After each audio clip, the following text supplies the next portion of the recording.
Chintu चिढ़ा scientist होता है। वो रोज नए नए प्रयोग अपने प्रयोगशाला में करता रहता है।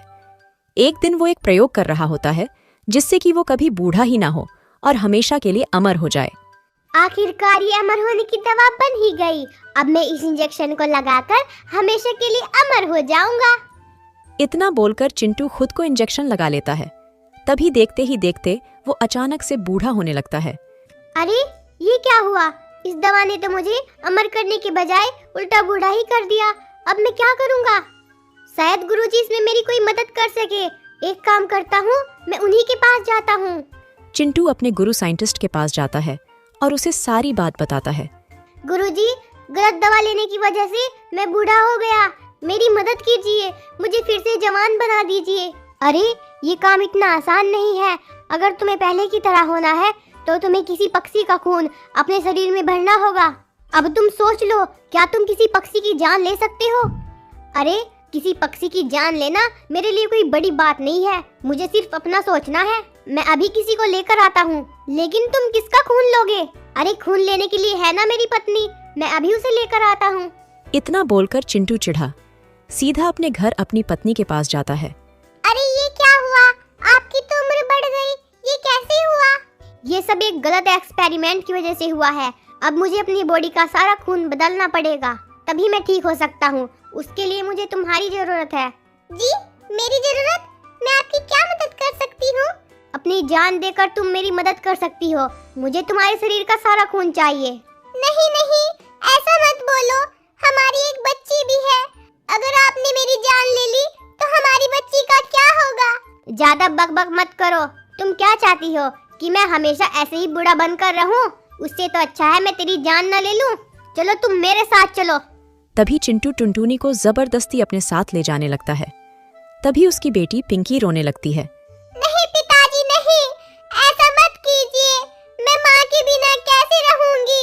मैं अपनी माँ को नहीं ले जाने दूंगी। तू रुक, अभी पहले मैं तेरा ही इंतजाम करता हूँ। इतना बोलकर चिंटू पिंकी को एक पिंजरे में बंद कर देता है और फिर टुनटुनी को उठाकर वहां से ले जाता है। बेचारी पिंकी किसी तरह पिंजरे से निकल जाती है और चिंटू के पीछा करती हुई उन्हीं के पास पहुंचती है और छिपकर सब कुछ देखने लगती है। गुरुजी, ये रही मेरी पत्नी। अब आप जल्दी से इसका खून निकालकर मेरे शरीर में डालो। अरे चिंटू, ये तुम क्या कर रहे हो? अपनी ही पत्नी को मारना चाहते हो? नहीं नहीं, मैं ऐसा नहीं करूँगा। देखो गुरु, अब आपको ये करना ही पड़ेगा, नहीं तो मुझसे बुरा कोई नहीं होगा। तभी गुरु भाप जाता है कि ये आज किसी भी कीमत पर टुनटुनी को छोड़ना नहीं चाहता। वो इंजेक्शन उठा लेता है और टुनटुनी की तरफ बढ़ता है। तभी अचानक से पिंकी बोल पड़ती है। नहीं नहीं, मेरी माँ को छोड़ दो, मेरी माँ मर जाएगी। तभी गुरु रुक जाता है क्योंकि उसे पिंकी पर दया आने लगती है। वो कुछ सोचने लगता है कि चिंटू को कैसे रोका जाए। तभी वो चिंटू से कहता है। अरे चिंटू, तुम्हारी पत्नी तो बहुत दुबली पतली है। अगर तुमने इसका खून अपने शरीर में भर लिया तो खून की कमी के कारण तुम्हारी मौत भी हो सकती है। अरे गुरु, अगर ऐसा है तो यहाँ पर मेरी बेटी पिंकी भी है। इसका भी खून निकालकर मेरे शरीर में भर दो। पिताजी, आप अपने लिए हम दोनों को मार डालोगे? आप कैसे पिता हो? क्या सोच रहे हो गुरुजी? जल्दी से दोनों का खून निकालो। अरे नहीं नहीं, तुम्हें एक ही पक्षी का खून लगाना होगा, क्योंकि दो पक्षी का खून लगाने से खून खराब हो सकता है और तुम मर भी सकते हो। तो अब मैं क्या करूं? अब मैं किसका खून निकालूं? अरे हाँ, आप किस काम आओगे? गुरुजी, क्यों ना आप ही का खून निकाल लूं? हा हा हा हा, मैं आप ही का खून ले लेता हूँ। जब से ये बात नहीं आई मेरे दिमाग में। इतना बोलकर चिंटू अपने गुरु को बांध देता है। फिर वो अपने गुरु के पास इंजेक्शन लेकर खून निकालने को तैयार था। तभी गुरु ने कहा, मैंने तुम्हें बचपन से लेके आज तक अपना शिष्य माना है। आज तुम मेरा ही खून निकालोगे? तुम खून तो निकाल लोगे, लेकिन तुम्हें इससे कोई फायदा नहीं होगा। हा हा हा हा, आप अपनी जान बचाने के लिए झूठ बोलकर मेरा पागल नहीं बना सकते। अब आप मरने के लिए तैयार हो जाओ। इतना बोलकर चिंटू अपने गुरु का खून निकालकर खुद में लगा लेता है और तभी चिंटू के गुरु की मौत हो जाती है और चिंटू की उम्र उसके गुरु जितनी हो जाती है। अरे ये क्या? मैं तो अभी भी पहले जैसा नहीं हुआ। मेरी उम्र तो मेरे गुरु जितनी हो गई। इसका मतलब मैं जैसे पक्षी का खून लूंगा, मैं वैसा ही हो जाऊंगा। मैं एक काम करता हूँ, मैं किसी ताकतवर शिकारी पक्षी को ढूंढता हूँ, फिर मैं उसी का खून लूंगा और उसी के जैसा ताकतवर हो जाऊंगा। इतना बोलकर वो शिकारी पक्षी की तलाश में निकल जाता है। कुछ दूर ढूंढने पर उसे एक शिकारी पक्षी दिखाई देता है। मैं इस शिकारी को धोखे से मार तो सकता हूँ, लेकिन गुरु ने कहा था कि मुझे किसी जिंदा पक्षी का खून चाहिए, तो इसलिए मुझे इसे जिंदा पकड़ना होगा। लेकिन मैं इसे कैसे पकड़ूं? चिंटू इसी सोच में वहाँ बैठा रहता है। तभी उसके दिमाग में एक उपाय आता है। अरे हाँ, मैं ऐसा करता हूँ, इस पक्षी के ऊपर जाल डाल देता हूँ, फिर ये जाल में फंस जाएगा और इस तरह मैं इसे जिंदा पकड़ लूंगा। इतना बोलकर चिंटू जाकर एक जाल ले आता है और शिकारी पक्षी के ऊपर डाल देता है, जिससे शिकारी जाल में फंस जाता है। आज तो तू गया शिकारी, आज तो मैं शिकारी का ही शिकार करूंगा। हा हा हा हा। अरे ओ चिड़े, क्या तू पागल हो गया है? तुझे नहीं पता ये मेरा इलाका है और तू मेरा शिकार क्यों करना चाहता है? ये सुनकर चिंटू उसे सब कुछ बता देता है कि उसके खून से वो जवान हो जाएगा, इसलिए अब वो उसका खून निकालने वाला है। देख चिड़े, अब तो मैं बूढ़ा होने को हूँ, तुझे मेरा खून लेकर क्या फायदा होगा?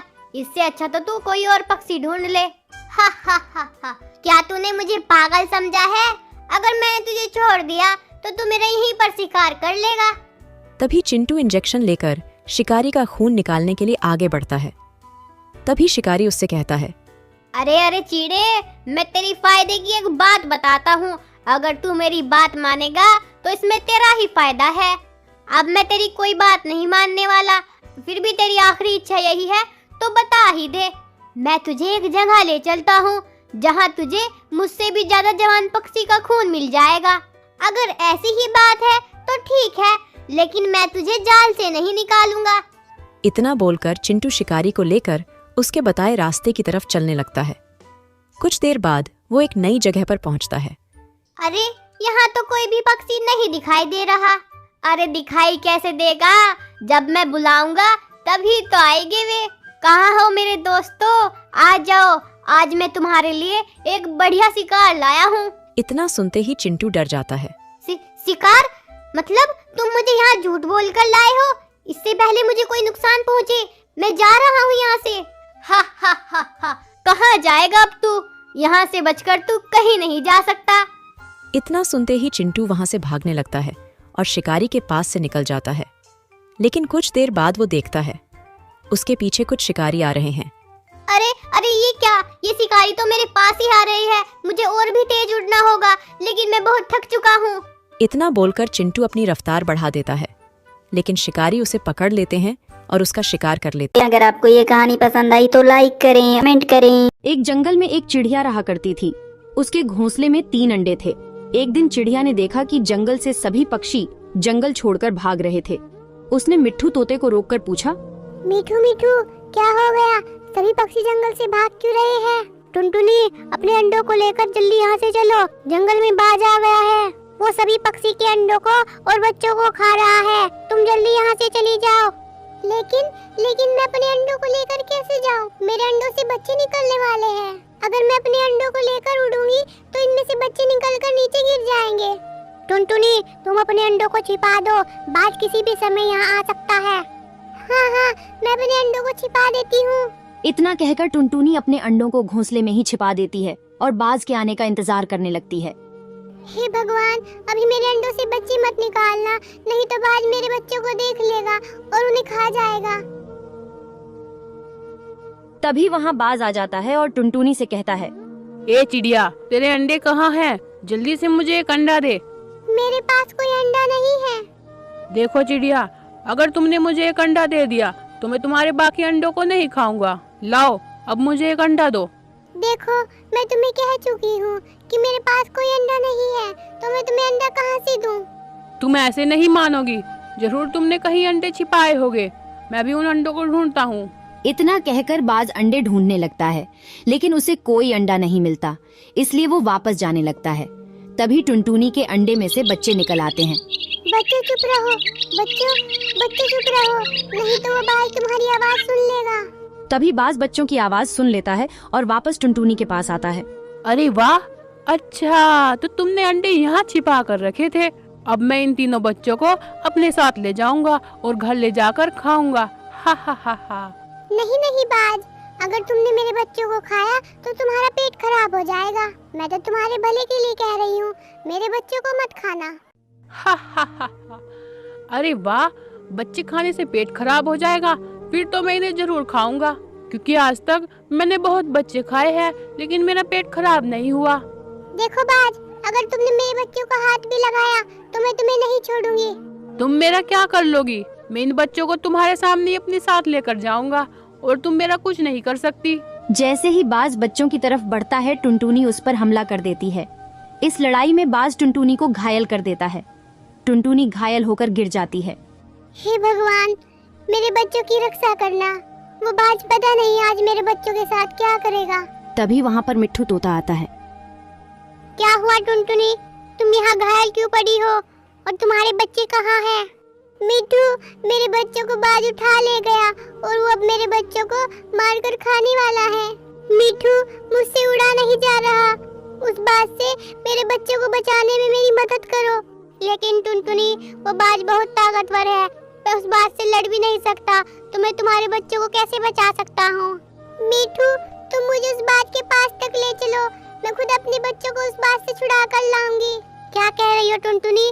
तुमसे तो उड़ा भी नहीं जा रहा, तो तुम कैसे अपने बच्चों को उस बाज से छुड़ा कर लाओगी? एक माँ अपने बच्चे के लिए कुछ भी कर सकती है, तुम बस मुझे उस बाज के पास तक ले चलो। ठीक है टुनटुनी, चलो चलते हैं। इतना कहकर मिट्ठू टुनटुनी को अपने साथ बाज के पास ले चलता है। देखो बाज, या तो मेरे बच्चों को छोड़ दो, नहीं तो मैं तुम्हें जिंदा नहीं छोड़ूंगी। हा हा हा हा। इतनी चोट खाने के बाद भी तुम्हें अकल नहीं आई? लगता है यहाँ मरने आई हो। अभी भी वक्त है, यहाँ से वापस लौट जाओ। नहीं नहीं, मैं अब अगर वापस जाऊंगी तो अपने बच्चों को लेकर ही जाऊंगी। मेरे बच्चों को छोड़ दो, नहीं तो मैं इस घोंसले में आग लगा दूंगी। हा हा हा। मुझे बेवकूफ समझा है क्या? अगर तुमने इस घोंसले में आग लगा दी तो तुम्हारे बच्चे भी मरेंगे, इसलिए तुम इस घोंसले में आग नहीं लगा सकती। मुझे फिक्र नहीं है, और वैसे भी अगर मैं इस घोंसले में आग न लगाऊं तो भी तुम मेरे बच्चों को खा जाओगे। तो अब बताओ, तुम मेरे बच्चों को छोड़ते हो या मैं तुम्हें आग के हवाले कर दूं? बेवकूफ किसी और को बनाना, मैं तुम्हारी इन फालतू बातों से डरने वाला नहीं हूँ। इतना सुनते ही टुनटुनी घोंसले में आग लगा देती है। तभी घोंसला जलने लगता है। हे भगवान, इसने तो सच में आग लगा दी। बचा ले भगवान, मुझे बचा ले। आज के बाद मैं किसी चिड़िया के बच्चों को नहीं खाऊंगा। आग तो पूरे घोंसले में फैलने लगी है, मुझे अपने बच्चों को बचाना होगा। मैं अपने बच्चों को बचाने जा रही हूँ। टुनटुनी, अगर तुम इस आग में जाओगी तो तुम भी अपने बच्चों के साथ जलकर मर जाओगी। नहीं नहीं, भले ही मेरी जान चली जाए, लेकिन मैं अपने बच्चों को बचाने जरूर जाऊंगी।